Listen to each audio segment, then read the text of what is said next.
dakika 5 tu zinamtosha. Sina muda, sema tu shida yako haraka niondoke. So mimi bado nakuhitaji.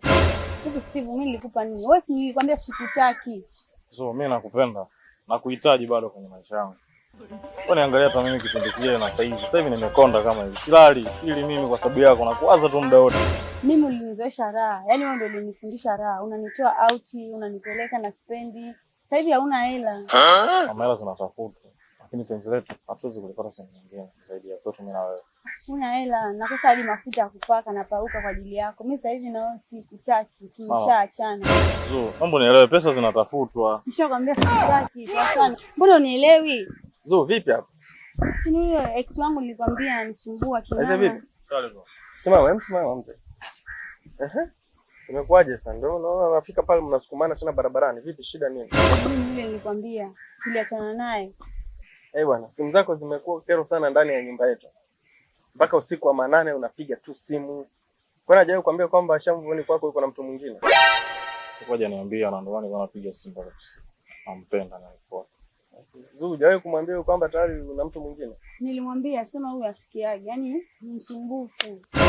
Sema hata hivyo sio mbaya. Imekuwa jambo la heri sana mimi kukutana naye ana kwa ana. Pia bahati nzuri na mhusika pia yupo hapa. Naomba nijue chanzo cha mapenzi yenu kuachana. Ilikuwa ni shida ilikuwa ni nini?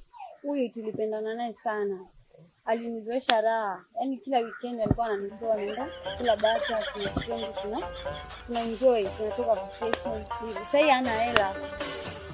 Mimi anifungi tena hela. Sina hela mafuta. Nakosa hata hela ya bando. Mimi nikaamua kuachana naye. Sasa anachosema ni sahihi kwamba issue ilikuwa ni pesa. Sijajua. Unajua wanawake. Aliniambia shida ni hiyo, lakini mimi hela tu za kutoka out nice. Zilikuwa bado zilipo kidogo, ila zilipungua. Sikuwa nazo kama za mara ya kwanza. Zilipopungua ndo akaniambia nataka kuniacha. Kajaribu kuongea naye kunielewa. Basi, okay. Kwa hiyo unataka kuniambia hata mimi nikiishiwa pesa nitakuwa kama huyu bwana ulichomtenda? Ila wewe nakupenda. Kwa siku na mimi pesa zikinishia nitakuwa kama huyu bwana. Sio kila somo tunalipata darasani. Mengine tunafaa kuyapata mtaani. Hili ni somo, ni fundisho tosha kwangu. Aisee, pole sana ndugu yangu. Pole sana. Sema wanawake nini? Ujifunze kitu kimoja kwa wanawake. Ndio. Wanawake hawa wako kimaslahi. Sisi ndo tunatafuta.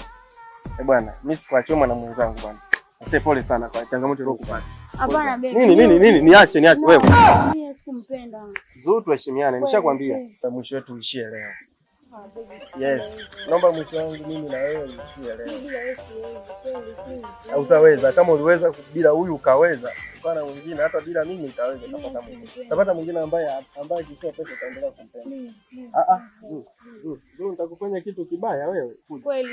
Kweli baby, please.